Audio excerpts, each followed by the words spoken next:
Okay, Bismillah, walhamdulillah, wassalatu wassalam ala Rasulullah.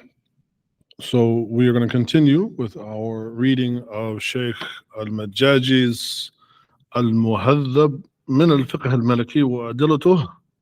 This is Shaykh Muhammad Sukhal al-Majjājī, hafidhahu Allah, al-Jazairi.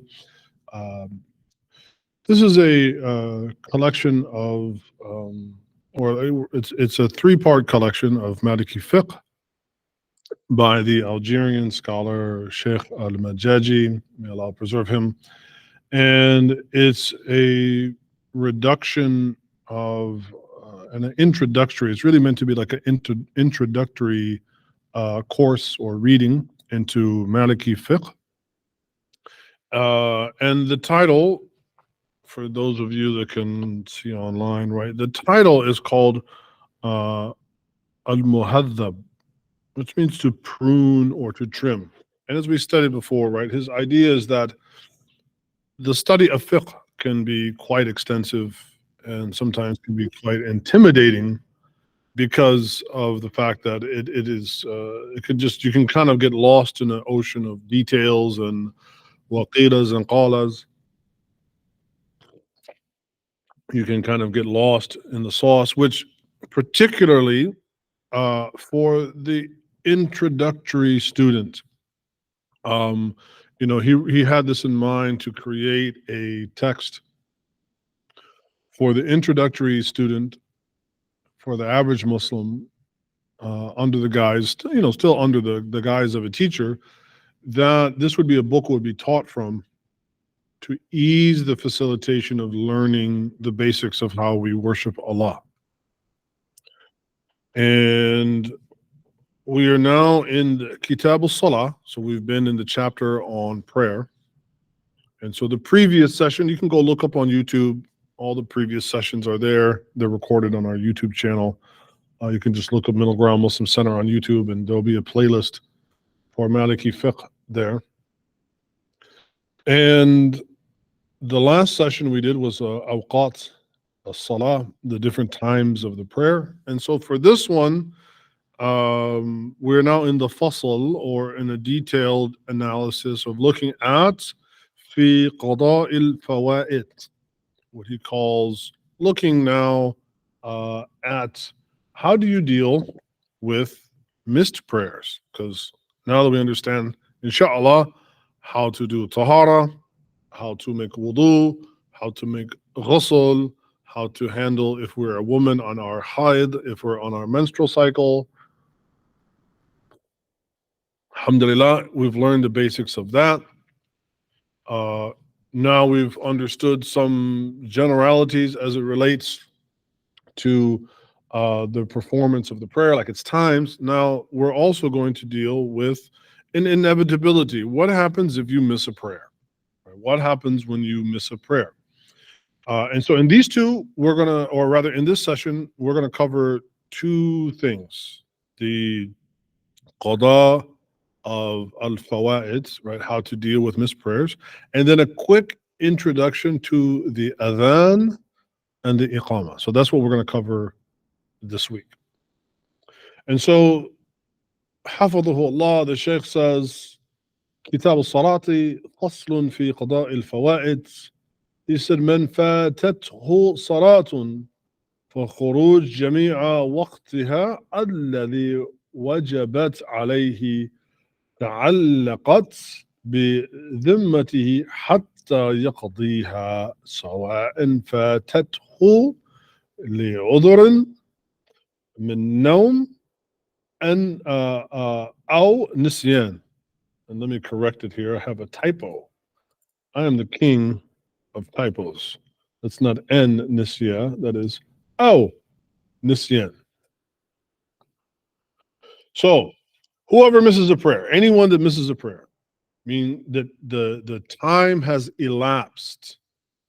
فاتته صلاة بخروج جميع وقتها.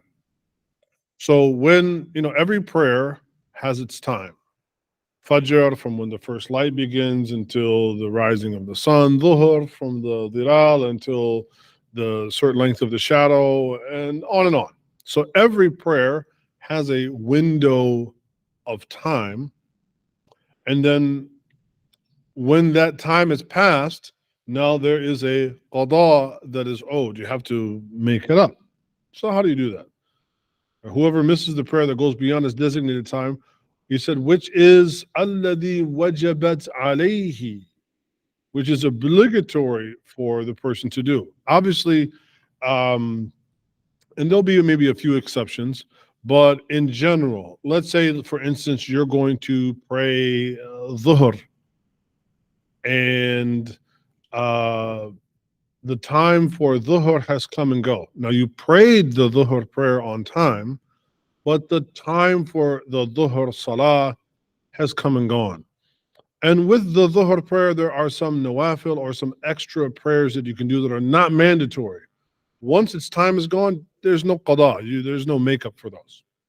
But if you miss dhuhr itself, then there's the qada, that it's a necessity to make it up. So الذي وجبت عليه تعلقت بذمته حتى يقضيها. It now becomes an obligation that is necessary until it's made up. So there's no expiration date. There's some difference amongst the madhab and the scholars, but generally the position of the Maliki madhab is that there's no expiration date on prayers that are missed. So they have to be made up. سواء فاتته لعذر من نوم أو نسيان. And the obligation is due whether or not the excuse is valid, such as you overslept.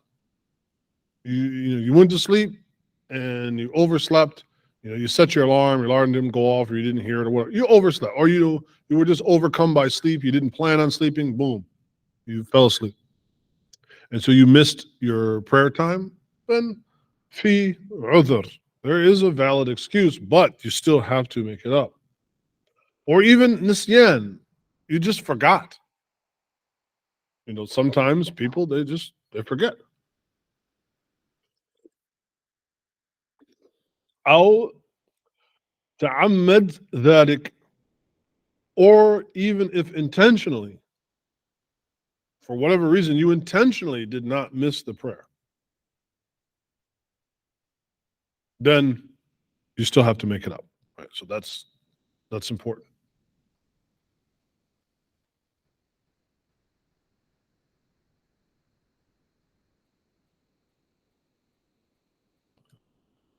Now, he says, وَيَقْضِيهَا عَلَى صِفَةٍ مَا فَاتَتْ. Right? And so when you do make up the prayer, now you must make it up in a manner that corresponds to how it ought to be done in the first place. فإذا فاتت في حال الحضر صلاها تامة. So for instance, let's say you missed a prayer, and it's what we call hadir, or al-hadar, or anta hadir. Hadir means that you are a resident. It means that you're in a state of non-traveling. So whatever, I'm here in Upland, I live in Chino Hills. So generally, like when I'm running around, if I go to Anaheim, if I go to Newport Beach, like I'm not traveling. I haven't traveled enough distance to be considered a traveler. So I am hadir. I'm a resident. And so even if I missed a prayer, let's say, because I know I want you to understand this. So he's saying, فَإِذَا فَاتَتْ فِي حَالِ الْحَضَرِ, if you missed the prayer while you were a resident, in a state of residence, صَلَّهَا تَامَةً وَلَوْ فِي سَفَرِهِ. But then, let's say, I don't know, whatever. Let's say you missed the Asr prayer.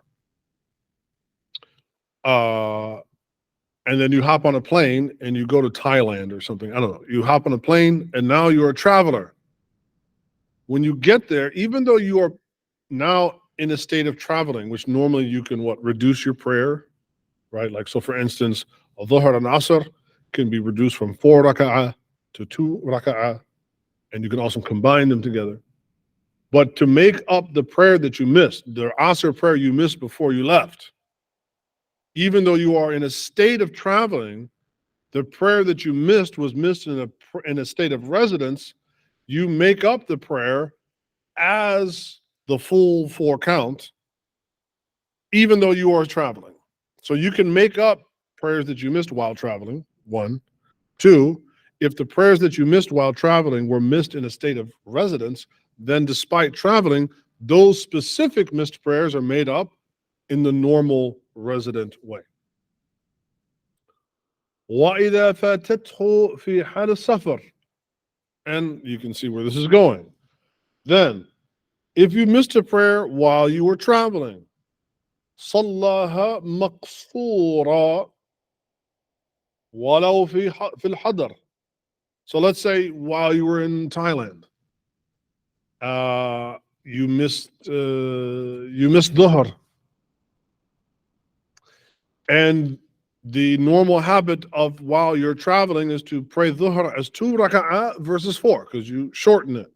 This is what it means by maqsura. And then you get back to Los Angeles, and you're now no longer a traveler. You are a resident, but you want to make up the Dhuhr prayer that you missed while a traveler. Though you are a resident, you make up the prayer in its shortened form. So however the prayer was due, if the prayer is due on you as a resident, you make it up as a resident, whether you are currently present or traveling. And likewise, if you miss a prayer while you are a traveler, you make it up whether you are traveling or resident in its traveling form, meaning that if it happened to be shortened. He says, وَيَقْضِي السِّرِّيَّ سِرًّا وَلَوْ فِي اللَّيْلِ.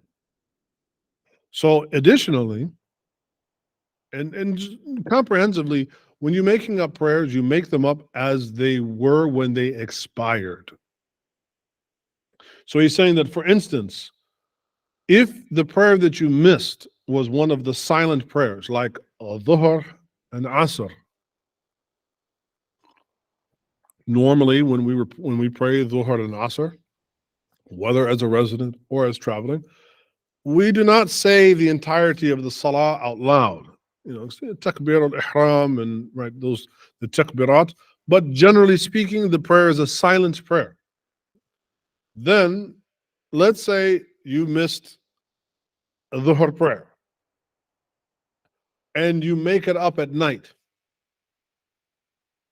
Normally, the evening prayers of Maghrib and Isha are out loud. So if you missed that Dhuhr prayer, then if you make it up at night, you make it up silently, even though nighttime prayers are generally considered audible prayers from the fara'id, from the mandatory ones. وَالْجَهْرِيَّةِ وَلَوْ فِي النَّهَارِ. Likewise, let's say you missed Maghrib. Maghrib is a nighttime prayer that's out loud, but you make it up during Asr time for whatever reason the next day. Oh man, I forgot to pray Maghrib. I have to do it. Boom, you go, and it's Asr time. Normally, the afternoon time, the prayers are silent. But because Maghrib was missed, and it's an out loud prayer, audible prayer, then even though you're praying in the afternoon, you pray it audibly as it was. And of course, these things can combine. So if you missed if you missed Isha while traveling, but then you make it up when you're back and it's in the daytime, then you pray it shortened, but you also pray it out loud. Like, all those things come together, right? So all those things come together. وَإِذَا كَانَتْ الْفَوَائِدُ كَثِيرًا. Now, if the missed prayers are numerous, وَحَضَّرَ وَقْتُ الصَّلَاةِ, and the time for the prayer has arrived, that the prayer is due now. Sorry about that, Instagram. I didn't mean to drop y'all like that. Right? If that's what happens,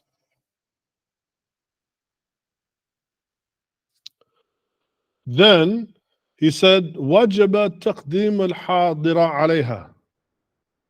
So again, let's say you have a lot of missed prayers. Let's say like a person, I don't know, they were in a coma or they had some major surgery and they were out for like a week or something. So you've got a lot of missed prayers to make up.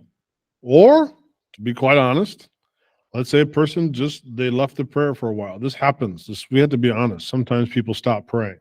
What we have to understand is from the Maliki perspective, if you stop praying, you need to do the best that you can to determine what those prayers were, and you have to make them up. And so if there's a lot of them, so let's say you were in a coma for 6 months, and so you've got like, dozens and dozens of prayers to make up.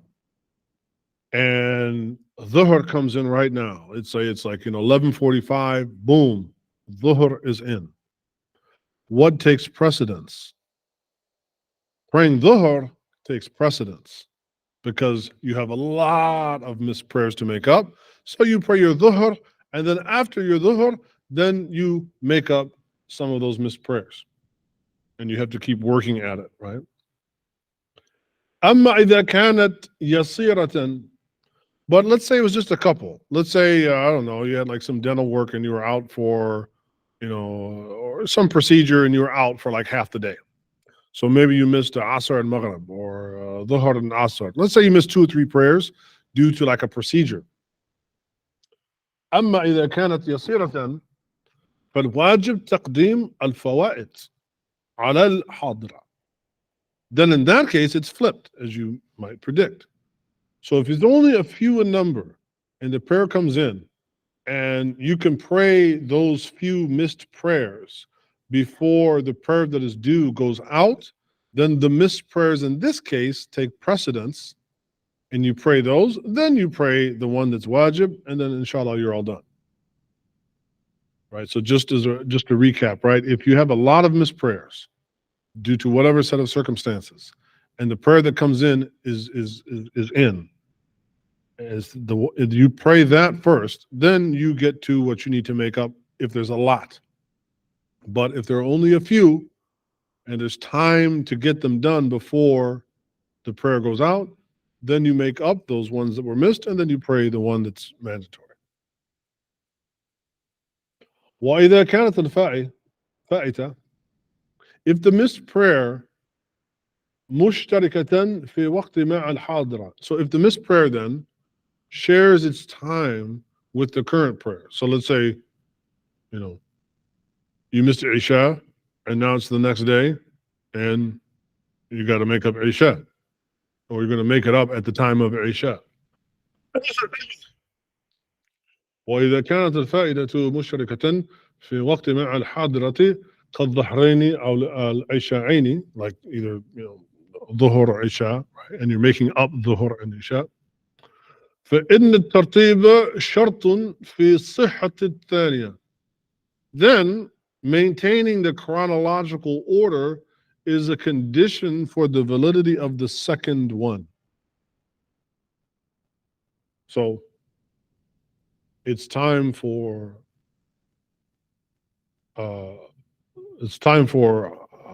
Maghrib and you missed Maghrib,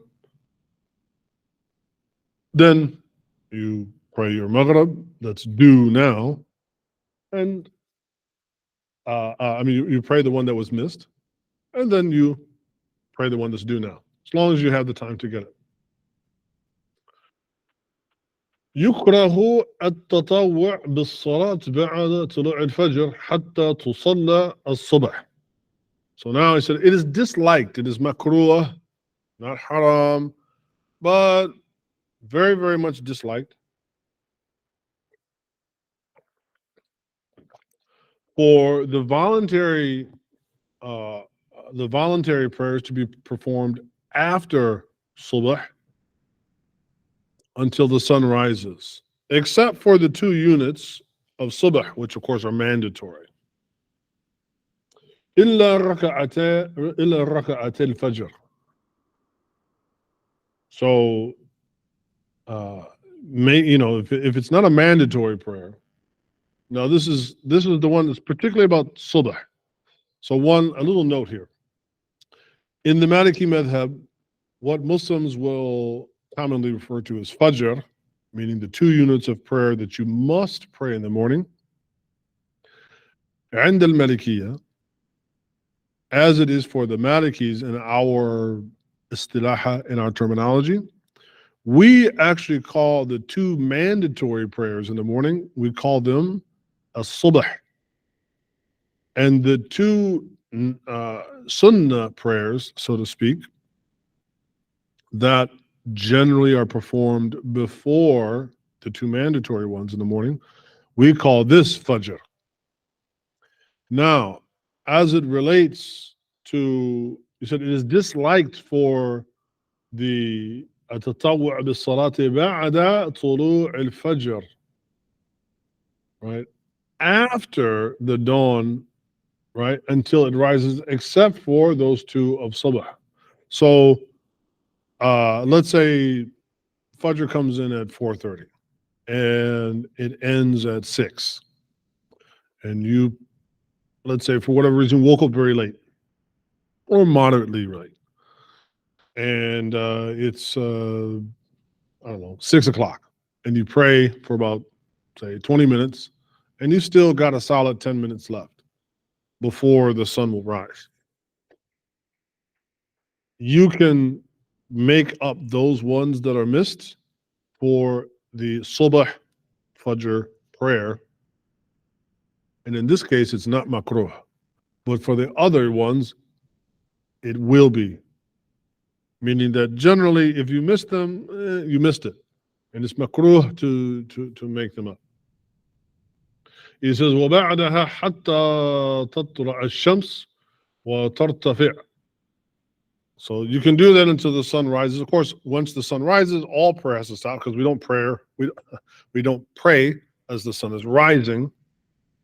And then once the sun has finished its rising, is now clearly over the horizon, you can make up those 2 sunnah prayers of Subh Fajr. وبعد صلاة العصر حتى تغرب. Right? And so likewise, it is also disliked to pray after the Salat al-Asr until the sun sets. So generally, it is disliked. Now, makruh is not haram.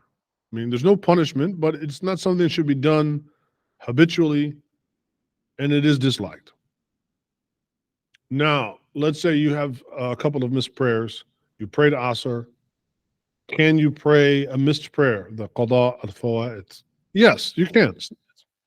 It'd be better if you waited, perhaps to Maghrib. But if you're fearful that you would forget or something else, it is permissible as long as it doesn't go to the point where you're praying when the sun is setting. As long as you're not praying when the sun is setting. وَيَحْرُمُ عِنْدَ طُلُوعِ الشَّمْسِ وَعِنْدَ غُرُوبِهَا. And it is prohibited, haram. You cannot, under any circumstances, you cannot pray when the sun is in the midst of its rising or in the midst of its setting. ويستثنى مما تقدم من فاته وتره أو ورده من قيام الليل. An exception as to what has been mentioned previously, what we just talked about, is for the one who misses their witr or some like additional prayers until the morning. So let's say you prayed Isha and then your intention was to pray witr, but you fell asleep. Right? You fell asleep. But you wake up, let's say Fajr is going to come in at 4:30, and you wake up at 4:15. You could pray Witr before Subh as a makeup. He said this is a rukhsa wa yustathna. It's a dispensation. It's an exception. فإنه يصليها فيما بينه وبين صلاة الصبح. In this case, they pray it between the time of missing it, meaning at the nighttime when it would normally be done, and the time of subh. So if you missed your witr, you fell asleep, you wake up, and let's say the time for the morning prayer, the subh prayer, begins at 4:30. As long as it's before that, then you could make it up. So that's the one exception. So that covers the basics of how to make up prayers. Any questions? Okay, good. Let's see if somebody has one here. Let me open this up. What is the distance according to the Maliki Fiqh to be considered traveling? To how to make up prayers for the person who wasn't adhering to prayers for some time, but now they are praying, no idea how many missed, potentially hundreds. Okay, so number one, what is the minimum distance? Roughly 55 miles. Roughly speaking, 55 miles. There's some difference of opinion, but to make things easier. Now there's other opinions in the school. Well, even if you traveled, say 55 or 56 miles, but is there really any hardship? Are you considered traveling? Did you have the intention for travel? Like there's all those things that we can get into, but to answer your question, roughly, at least distance-wise, that's what it's considered. Two, and I apologize, I'm trying to hold my voice together here. How to make up prayers for the person who wasn't adhering to prayers for some time. The best you can do is calculate. So it's better to, in this case, it's better to approximate than to just say, oh, well. So let's say, and by approximate, we can approximate and get as broad as need be to get some type of number. So let's say a person they first became Muslim and they weren't really adhering to the prayer, let's say for like the first year of their Islam. Well, calculate out 5 prayers times 365, make a little spreadsheet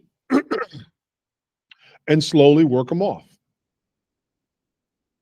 If you know more specifically, well, it was between April and August or whatever. Well, it's better to make an approximation and work towards that because Allah knows your intention than to just say, oh, well. Right? Most certainly don't take the stance of, oh, well. All right. Now we're going to talk about the adhan and the iqāmah. So the Shaykh says, حفظه الله, al-adhan sunnatun mu'akkada. The sunnah, the adhan is a sunnah and a sunnah mu'akkada. So mu'akkada, this is definitely an usuli term, which you might call a confirmed sunnah or a sunnah of great importance. That being said, it's not wajib. It's not mandatory. It is a sunnah at most. Sunnah mu'akkada, very, very strong, but don't make it into something wajib. في كل مجتمع من السكان. In every community, ولو قرية صغيرة, even if it's like a little village, that it is a sunnah mu'akkada to call the adhan. وليس على جماعة من المصلين adhan. Adhan. Not adhan, sorry. Another typo. Again, I am the king of typos. Okay.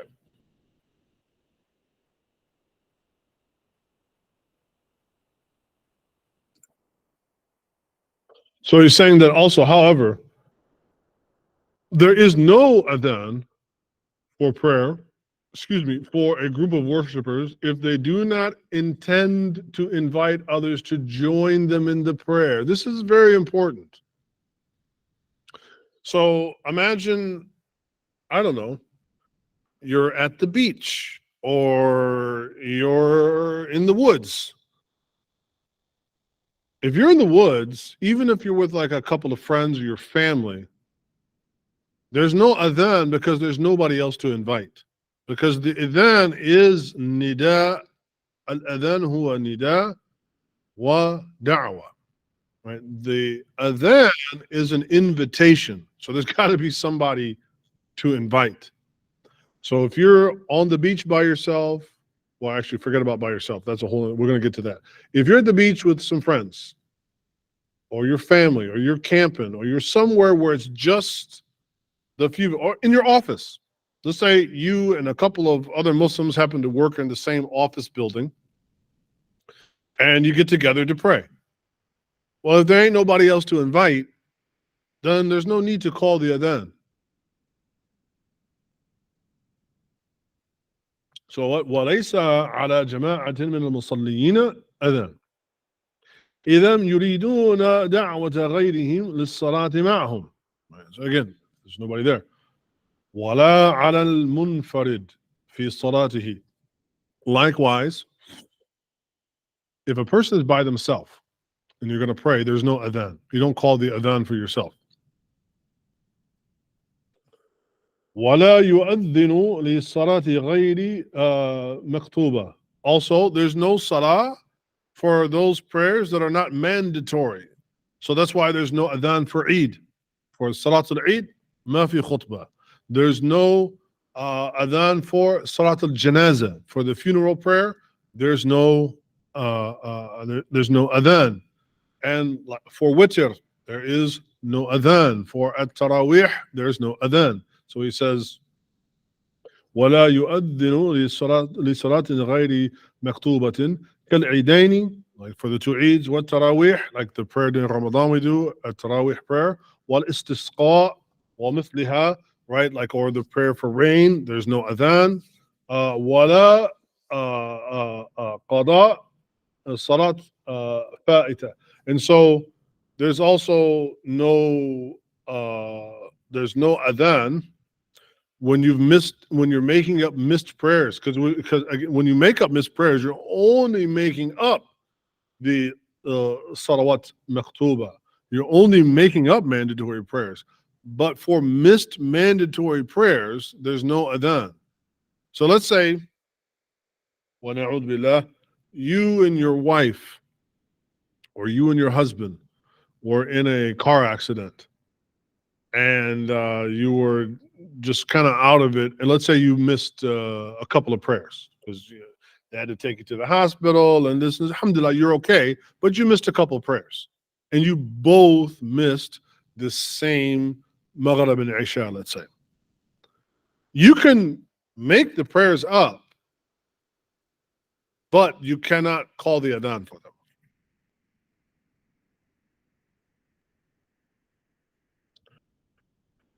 Al-Mu'adhdhin. Okay. Who is the one that calls to prayer, and what are some descriptions of it? So al-mu'adhdhin awwalan huwa Muslim. The mu'adhdhin has to be a Muslim. A non-Muslim cannot make the adhan. I'm just saying this because sometimes folks be tripping when it comes to interfaith. I mean, telling people about the adhan, and if they say the words of the adhan, this is nothing, but you can't be like, oh, would you like to be our guest and call us to prayer? No, man, come on, y'all need to chill. Al-Mu'adhdhin, al-Muslim. ثانيا, al-Dhakar. So they also have to be a male. For the adhan, we'll see actually for iqāmah, a little bit of a difference. For the adhan, they have to be a man. Al-Thalith, al-Baligh. They have to be a person of the age of responsibility to pray. Doesn't mean an adult, because again, when we say adult in English, I mean, what do you mean? They're 18 years old? No. If they're old enough that they've started puberty, they are baligh, they are mukallaf, they can make the adhan. Now, again, sometimes you'll have like a little kid come up and he wants to call the adhan. I mean, for practice and to introduce them, this is not an issue that they say the lafz or the words of the adhan. But you cannot let a little 5-year-old boy come up to the mic, call the adhan, and then that's considered the adhan. No, that's not acceptable. الرابع العاقل, they have to be a sane person. الخامس العارف بأوقات الصلاة. The sixth is that they also have to, or the fifth rather, they have to be a person that is knowledgeable enough to know what time the prayers are. So if they're young and they are mukallaf, they're young and they've entered into puberty, but they don't know anything about the religion, they should not call the adhan to the point that they know, okay, I'm calling the adhan, this is the time for the prayer. وَيُسْتَحَبُّ أَنْ يَكُونَ كَامِلَ الطَّهَارَةِ. It is preferable, not wajib, but it is preferable for the mu'adhin to be in wudu, but not wajib. You don't have to be in wudu, but it is most certainly preferable. قائما, that you should be, and here قائما can be one, generally an upright person, but also they should be standing and not kneeling or sitting down. مستقبلا القبلة, they should obviously be facing the qibla. And صيتا, there should be a person that has a strong voice. A person that has a strong voice. يترسل ولا يلحن. Now this is why I highlighted this online for those who can see. I highlighted this in orange there. So the final one is that they should be articulate. يترسل, they should be articulate, meaning that, and I hate to say it, there are some of our brothers that want to jump up on the mic. They want to call the adhan, but they butcher the makharij. Their Arabic is not good. I'm sorry. You have to be articulate.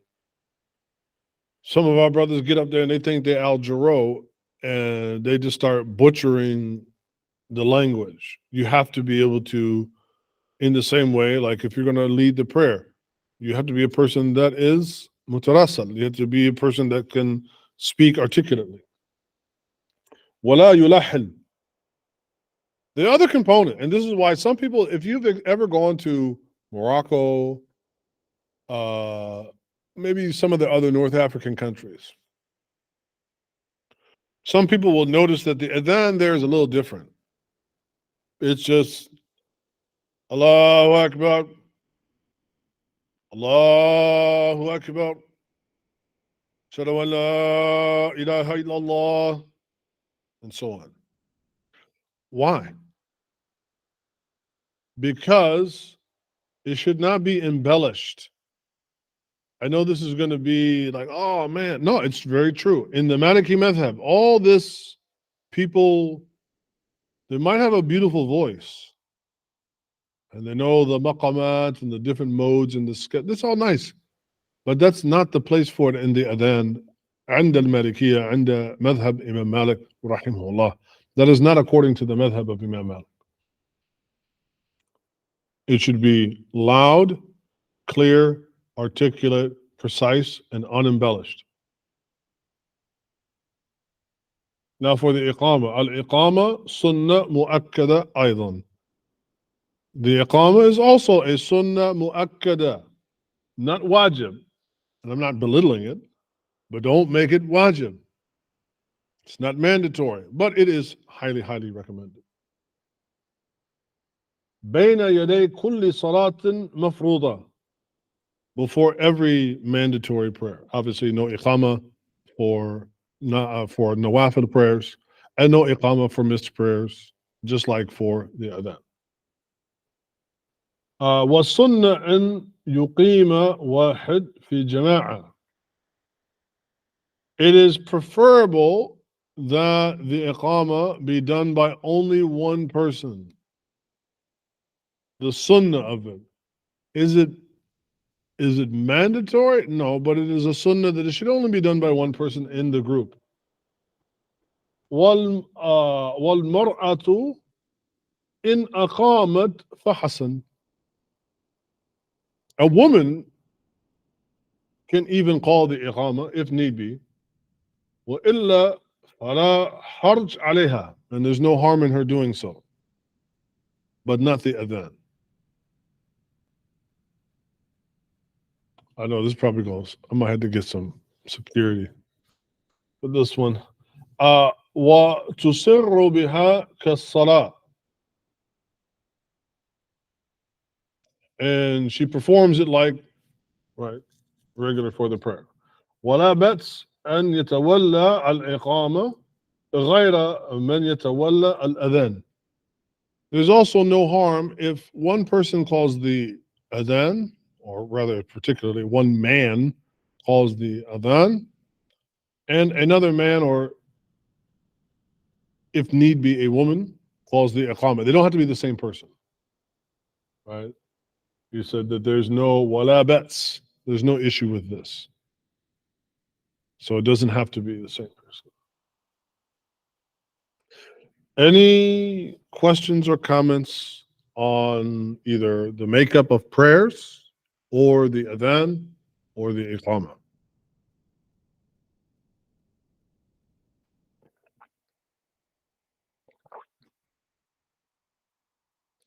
All right, well then, inshallah, I'm going to take another like 15-minute break here, rest my voice, because it's almost out of gas. And inshallah, we'll be back for our reading of Sahih Muslim, inshallah, in about 15 minutes. جزاكم الله خيرا وصلى الله وسلم وبارك على سيدنا محمد وعلى آله وأصحابه أجمعين والحمد لله رب العالمين.